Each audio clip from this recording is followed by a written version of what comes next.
lot of what I have is all I had. So I like use what I have. So what's your name? My name is Virginia Holmes. Yeah, Virginia Holmes. Bean. It's a family name, like Lima. VA, home slice. What's another one I've been getting? I get that a lot. Yeah. Gina. And you're a visual artist? I'm an abstract artist, non-objective, non-representational work. That's what my main focus is in. So what you working on today? Just a couple random pieces. I got a couple blank boards, and I'm gonna freestyle these. These are all freestyle, nothing like planned. I'm just super happy to be here, and thank you for coming to my home. Bam. All right, well, we're gonna do this. I already primed this board. I'm using some exterior paint. I'll show you in a second. But watch your step. Alright, boy. I'm using some exterior paint here. You can't see the type, but it's like bare, just regular exterior paint like you would for your house. And that's on the base. I'm gonna do a couple more of these so you'll see how it goes. I'm really not interested. I'm really playing Jane. You are interesting. That's why we're here. Gassing me. All right. So thank you. You're in a good range, by the way.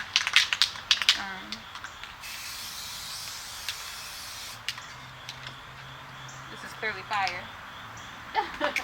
See an arc for it going.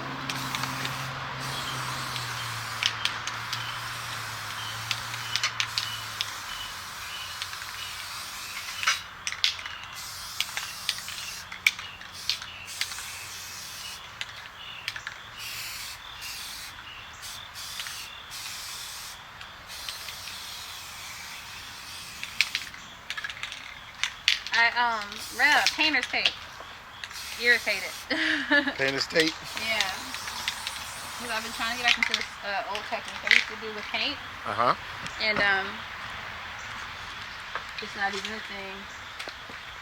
I have to be patient and wait. I tried to use electrical tape. Oh yeah. Move the light out your way. It's gonna be decorated by the time.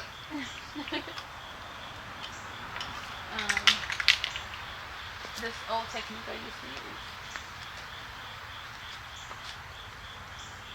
Bust mine.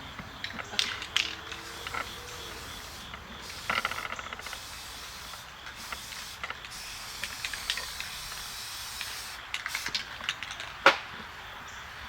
I was out here again. I told you I'm notorious for misusing abusing my paint.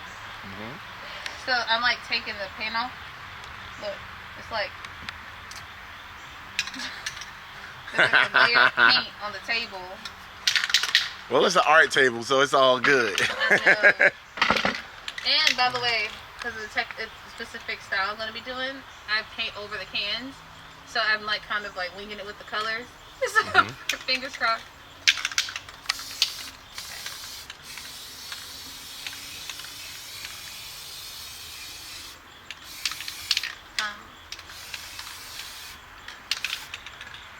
I've been painting professionally I guess professionally, I don't know if you can call it professional painting, because for a while, like, I didn't really tell people I was painting, I was just doing it.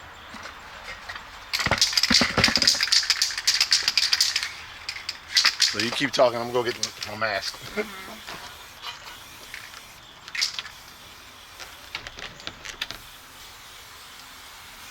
didn't really tell people that I was doing it. I was just doing it to do it, you know? Nothing about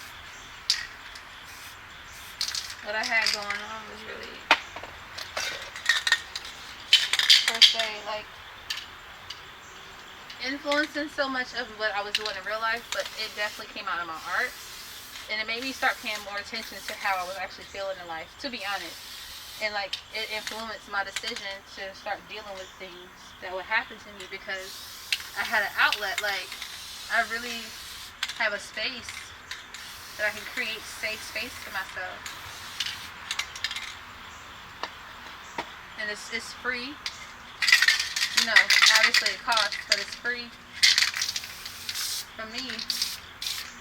freeing. It's freeing for me.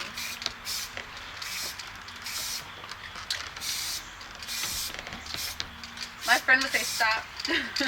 Huh? My friend would tell me to stop right here. Stop right there? Mm-hmm. Wow. I tend to do like these really cool like galaxy style like designs and stuff as backgrounds and stuff.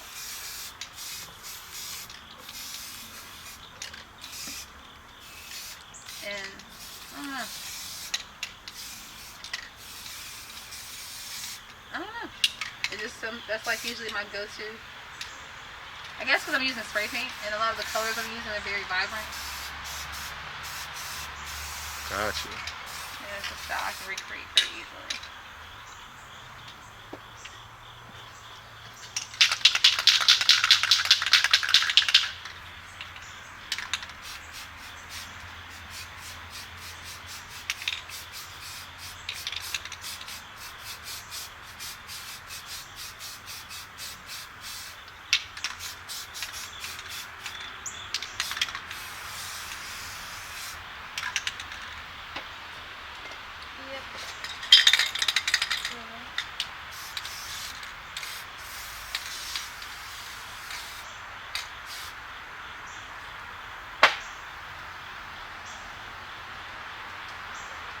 I would lie to you and tell you I was done. But it's pretty though.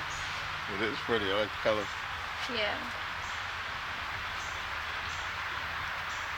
So when you do a piece of art, what's the main thing like that goes in your mind? Is it just relaxing, or are you trying to tell a story, or what? I don't know. I don't ever feel like I'm really storytelling. Sometimes I feel like I'm just trying to feel in a moment, decompress. So yeah, I guess relax. Reflect. There's a lot of reflection that goes into it. There's a great deal of like conversations that go into it. Me personally, I don't think that I do myself any justice by trying to manipulate my art too much. Like, I'm allowing myself, like, in any possible part of this experience to do something different or feel something different. Like, if I have an idea, I'm a very spastic person. Like, when I say spastic, like, I change conversations really quickly. Like, my attention gets really short sometimes.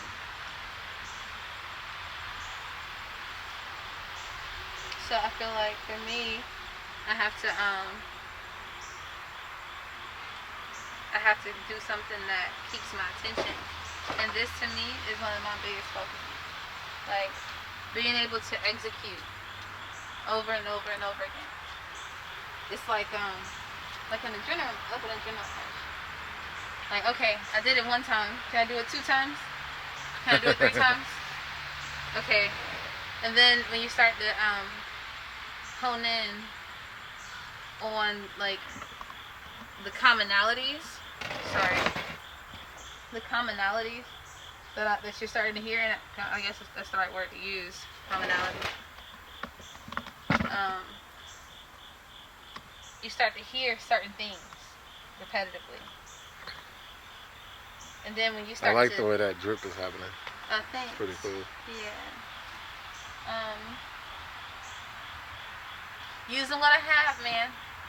I know that's right. So it's all about, you gotta use what you got. Because sometimes all you got, and just because it's all you got doesn't mean like you can't produce. And that's been the biggest challenge, like having little to nothing and still having to produce. That's how I've ended up with very minimalist influenced styles of work, dang it.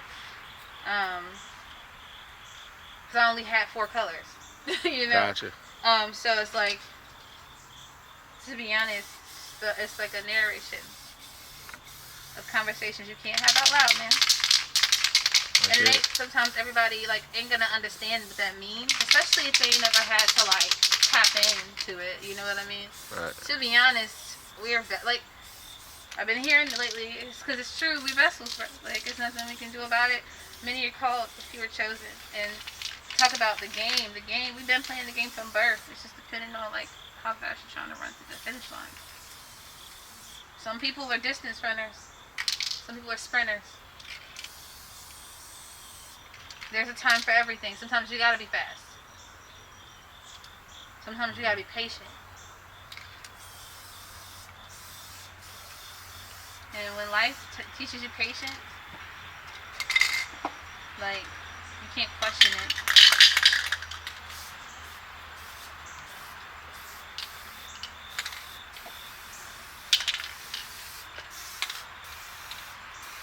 The red is going out. Give it a nice drip effect, though. Mm-hmm. It's also because I'm like applying mad pressure to the cap, trying to get the rest of it out. There it is. Like, R.I.P. the red. So yeah. And then don't have the audacity to be like a dreamer or nothing. That's really like big time shade to society. And you can have a foresight or like strength enough to like believe outside the box. It don't sit too well with too many people. So like I had to learn pretty much like as soon as I was old enough to really understand what right and wrong was immediately. Like I'm gonna have to do something. I'm gonna have to be something. I'm gonna have to like try something. I've always said I wanted to be a lawyer. I've always said that. I've always known I wanted to go to Harvard. But I never like, I don't know, like I never really kind of knew who I was until I started painting. Because I realized like no matter what was happening, I'm always looking for an artistic escape to deal with certain stuff. And I knew it had to mean something. That meant something. Like, there was a pattern, there's a common denominator. So I was searching, and I started looking closer at myself and less at the world. I realized, like, oh, dang, I am as great as people say I am. You know? Right. Sometimes you gotta just see it for yourself. And do that, and do so unapologetically. Like,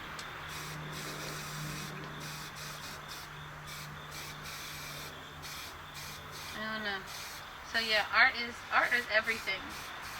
It's all around us. It was the conversations the cavemen were having before they discovered fire and the wheel and whatnot.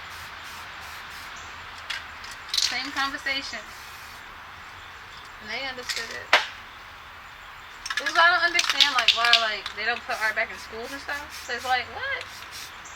If a kid can't say something, let them prove it to you. Let them show it to you. Alright, so I think this is like I've had to learn valuable lessons through my artwork. A lot Like of what? it was just letting go. Letting go. Got you. Yeah, a lot of it is just letting go.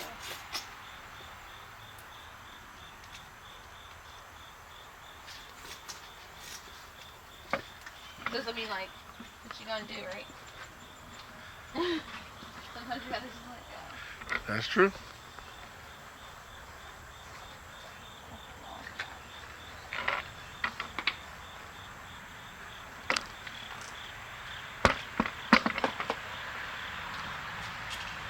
So I disrespected all my brushes. You disrespected him? Yeah.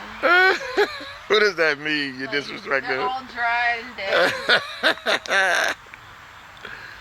Oh, that's funny. She said, I disrespected my brushes.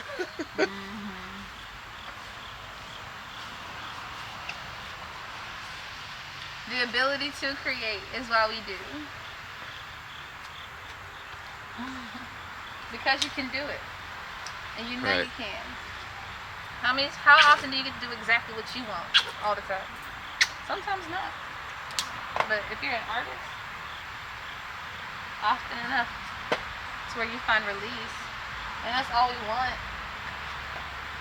Relief. So, get it how you can. Don't feel bad for that. Don't let nobody make you feel bad for that. I was starting not to like it. What? what I was making. Now, how does what separates that? Like when you say, I don't like this, and you just do it all over. Like what? Sometimes you gotta push through it. Sometimes, like, in a situation where you feel like you have to produce, when you used to produce it organically, Right. you know, you gotta push through it to find, like, okay, that comfort zone, that groove. You gotta find your groove. And sometimes, like, you're forcing a conversation, you know. And when you want, like, a true narrative, like, you gotta, sometimes, like, it takes a second to tap in. Gotcha. I don't know. I can't tell you why I started the way that I did, but I'm glad. I like that drip you had. Yeah, me too. I can recreate it though. You know? Right. Which is why for a long time I didn't do like that pour style. Because it's gonna be. I don't want to be a slave to the system. I got you. Right? Got you. I guess that's what it was for me, to be honest. Like, why I was so private about being a painter. Because I knew once people found out, they would want it. But it's not mine to hold on to, right? That's selfish. Right. But I don't have to conform in my art either. Like, That's true. even in the set, I could mass produce variations of the sets I make. Every piece is different. All three of those collective pieces in there, different pieces. Every panel is different. But it's a set. You know they go together. You know they're the same picture. Right. Or is it? If you looked at it hard enough, you'd be like, oh my God.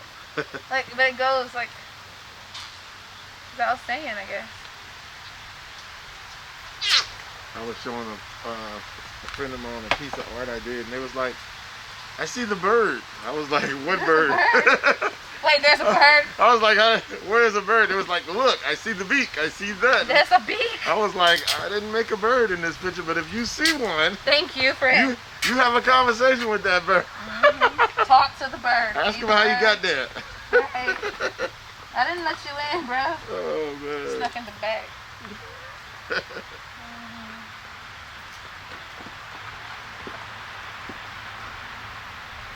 Watching you create just make me want to create something so bad. Man. I'm just like, I want to create. I was gonna say there's room. I don't know how you feeling, but you can. Don't bother me none. I want to create. We definitely got to do some work together. No, for real. I don't even know. Like, I don't know. Like, I be working. That's it. Me personally, I just do it when I feel it. Because if you don't, and then you don't get a chance to do it, you be pissed off. Right. You know how pissed off I'd be if I had an opportunity to do this and I didn't take it. Right.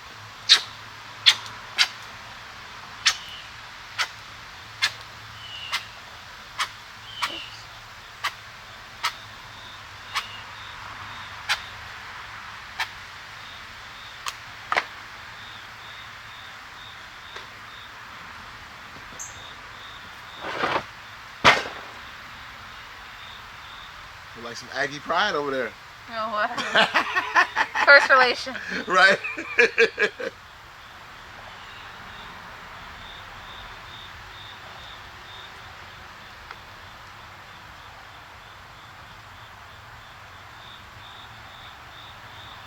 I find it interesting when people look at art and they kind of, it was like one conversation me and Pancho were having about scholars and how when they look at art, they break so much stuff down to where sometimes it makes sense and sometimes it's like, what the heck are you talking about? But it seems like, to me, I find myself finding my own little story in everybody else's art too. Like I could look at this piece and I'll be like, that pink in the middle means something. You know what I mean? And it's like, I I don't know. I see something with that. It's kind of like I don't know, man.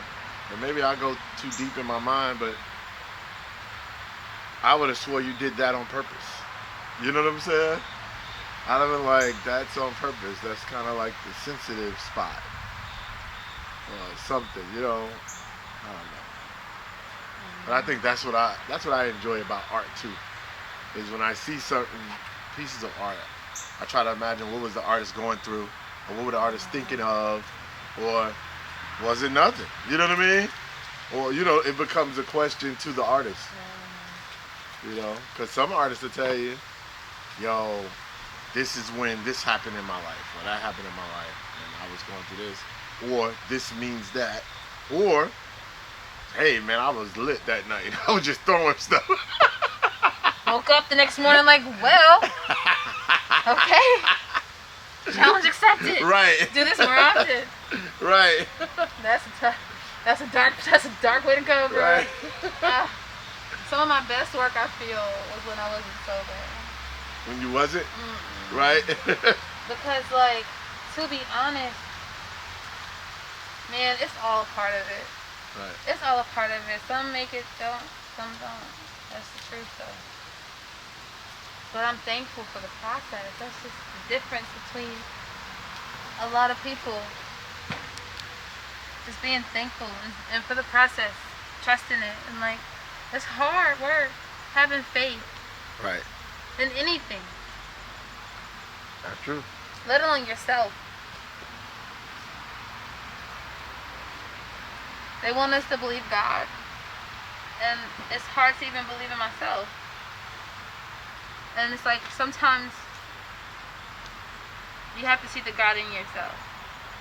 And that's the beauty of it. That's the reality of it. And also too, sometimes like unintentional things happen that create happy mistakes that produce a lifelong sequence of growth for you just because you tried in the moment something different.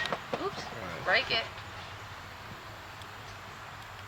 So I mean, it's all about the what if for me. Like, I mean, at the very least, if I'm a mess it up, I'm gonna try really hard. But is there even a so-called thing as messing it up? No. You know what I mean? It's really not.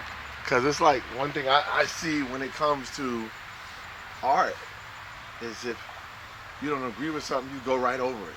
You get a whole nother layer.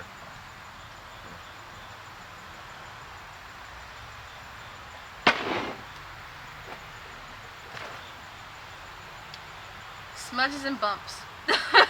That's it. How I do it, smudges and bumps. I just move things fall. I'm obviously not a neat person. It's probably why I'm single. Just kidding, it's not. You're an artist. That's why I'm single. To be honest. So let's talk about that. Do you think that a lot of artists are single or should be single, or you think they should be? I think there's a cusp of growth that we all hit in our adulthood. But when you're pursuing a dream, like I said, we're already in the game. Distractions are distractions. Relationships are distractions. They slow you down. And it's like, it's hard to say that because you love someone so much that you would never even say you're slowing me down. But imagine a world where they weren't with you. You can do so much more. And it's not, nobody's faulting you either way. If you choose the family route or you don't, but you have to know that. It's about knowing yourself. And I think a lot of people have a battle with knowing really what it is they want, what they even dream of, what they feel. And I feel like it's like, to me, I've been in a relationship since I was old enough to date. And I'm 27 years old, and I just realized that. And I'm Southern. And in the South, it's almost like you can't heal without a man beside you for some reason. And I'm a firm believer that no, like, anything I'm gonna have, I'm gonna have had to work for. That's why it's going to come to me, because I put my hand in it and I made it possible. But it wasn't because I felt like I needed to or I was bold enough. No, because I just wanted to try. And because I tried, I was able to. And because I'm able to is why I'm going to continue to keep trying. Until I can't. And I can't sometimes do that with somebody. I'm gonna tell you now. I've been the antagonist in relationships. I've not been the best partner, friend, girlfriend, homie. I can tell you that. I feel like we've all like have slighted in some way, but like what I realized is that like ever since I was old enough to date, I've been codependent. When I like decided to like kind of like not be that person anymore and have more control over my life, like I learned how to set expectations for myself. And that's when I realized like, oh fuck, you know what? Actually, maybe it's not like everybody else is probably fucking me, and like I'm probably just like really toxic. I'm not kidding, not toxic, but like just I'm not ready right now. Which is causing me to behave in a way that doesn't reflect my character, which is causing me to have to defend my character. And I'm not the type of person really that I've also discovered that too. I don't like a whole lot of pressure, like, but I'm an Aries, so like I'm right there with you if I gotta be, but I'd rather not be. But I'm right there with you every time, like every single time I'm right there with you. But learning that too, and that's just a part of me too. Anger is a part of you that you gotta embrace, because it's a part of you. If you tell me I don't get mad, I don't trust people who say they don't get mad. I need to know if it came down to it, are you gonna be turned with me or no? Because I'm no. But yeah, no, and that too. Finding a loyal partner, finding a partner. And I'm 27, and I feel like really, this whole Breonna Taylor thing, to be honest, solidifying my thoughts. Like, not that because her boyfriend was involved, but it's like why I feel more driven to try. Because, like, she was doing what she loved.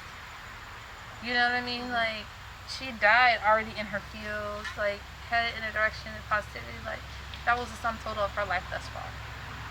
At any point in time, it could be anybody's time, you know what I mean? And like, that's the sum total of your life thus far. That's all you accomplished. If it's not great things, then what were you doing? Right? Every moment matters. I'm not a morning person, and I know every moment matters. But I can say that because in the time frame that I have to produce, I'm going my hardest. See, we're different. People are different. If people also understand in relationships that people are just different and accept people for who they are, you could be a morning person and I can get up at noon. And guess what? We could probably accomplish equal in the same time frame because we have different drives. This doesn't mean that you're better than me and I'm worse than you. No, we have different frequencies, but we can coexist. I learned that. To coexist. And then when I learned to coexist, I felt present.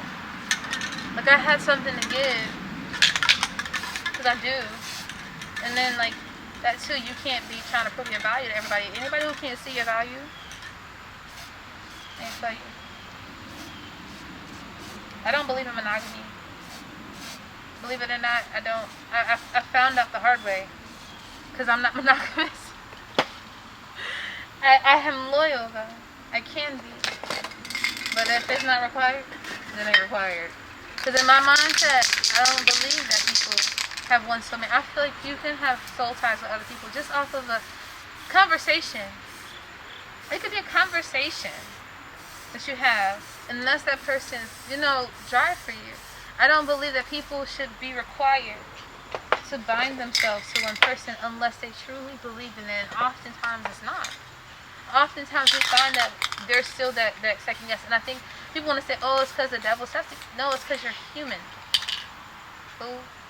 And I feel like it's like people deny themselves sometimes their human nature, but for their faith, but for their family, and I respect that.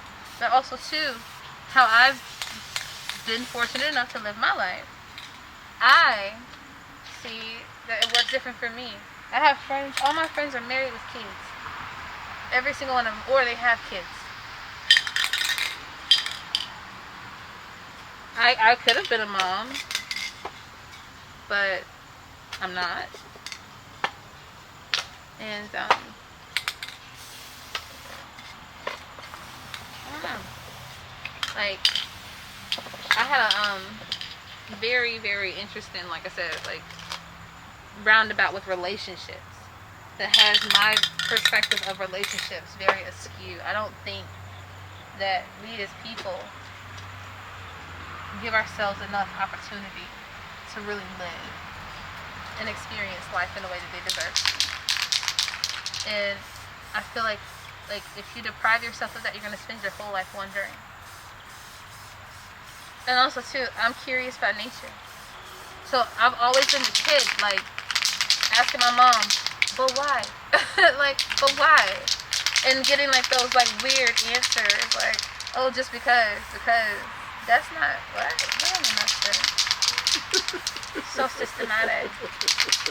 So systematic. And I don't know. I was always in trouble. Always. Because that's parenting, because parents always have the answers.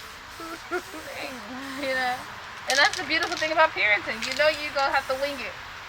You have to wing it in love to save a human. Now that's the thing. I do want a family one day.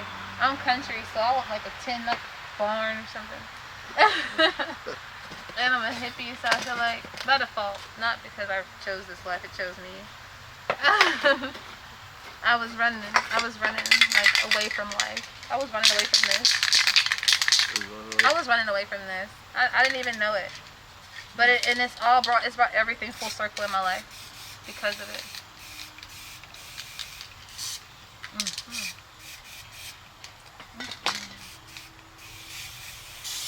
It's made me really reevaluate so much in my life. So, here you got pay homage. So pretty. If you can pay homage, good things will happen. But there's also a time for being humble and not. Right. Sometimes you gotta just do it. To prove to yourself that you can. And that sometimes that require you being humble. Sometimes you gotta be bold with yourself. Right. Like you bold with motherfuckers. Because sometimes you might be the boldest motherfucker in the room. Right. Right? To everybody else. And then the people who know you soft as hell. And you gotta look them in the face like, yeah. And they're like, what, bitch? What was this energy 2 weeks ago? I keep mine on tap, on reserve, on standby. Not that it's gotta be negative energy, just the energy enough to tell yourself you got this shit, Right. Glory to God. You gotta make sure that you got you. Don't let nobody try you before you try you. I like that. Don't let nobody try you before you try you. Nice. Come on now. Imagine trying to get roasted and like people trying to roast you. Mm-hmm. And you're like, oh yeah, that's true. I did do that. Right. I did wake up in Vegas at one time. I don't know. Yeah. Crazy times, right? Yeah. Right. It's kind of hard to have an enemy. Mm-hmm. And friends sometimes. Your friends be shady too. It's kind of hard to have family and people close to you when you just know yourself. That's true. Because ain't nobody, it's going to have to be respect across the board. Because you're going to live so much in your truth. Amen. Sure. Trust the process. So you're doing the drip down to the side? Oh, I've done this thing. How many days so far? So is she done now? Oh, you still working on it? I'm going to sit her over to the side. We'll see. Okay. You're calling it a her. Right. I see that pink in the middle. Honestly, that's all I have. Saw it over there and I was like, oh, pink. So we would have named her. What would you name her? Oh my gosh, that's an interesting question because I haven't even thought about naming pieces in so long. Really? I try to get them names because I think when I name a piece, it's kind of one of those things where it kind of defines why that name, mm-hmm. and then when you get with the why that name, a story comes along or something. I don't know. So do you want a story every time you paint? Do you want a reason? For me, I think everything doesn't have a story, but it has I guess it does kind of have a story because it's a zone or a place where I was at. Yeah. You know what I mean? Yeah. Like I think when I post art and I put music to it, I definitely name it so that people can identify when they say, "Hey, can I get that blue such and such?" You know what I mean? Because they'll just be saying colors. They'll be like, "Where's that blue piece?" And I'll be like, "Oh, Blue Rain." You know what I mean? Yeah. You know, I'll be like, "Oh yeah, Blue Rain. I want Blue Rain." You know. I try to do the that. The world's finest narcotic. Yeah, I try to like categorize that piece. Oh man. Yeah, I tell you. I don't know. I just be chilling on it because I really don't want to influence the people. I just want people to have the ability to create their own narrative. All right, so now you're going into another piece. This would be another episode, but so yeah, tell them to follow you, all that good stuff. All right, so follow me on Instagram at _THEHAZEART, the Hayes Art. Yep. That's it. Don't follow me on Facebook. If you find me on Facebook, I will add you, but don't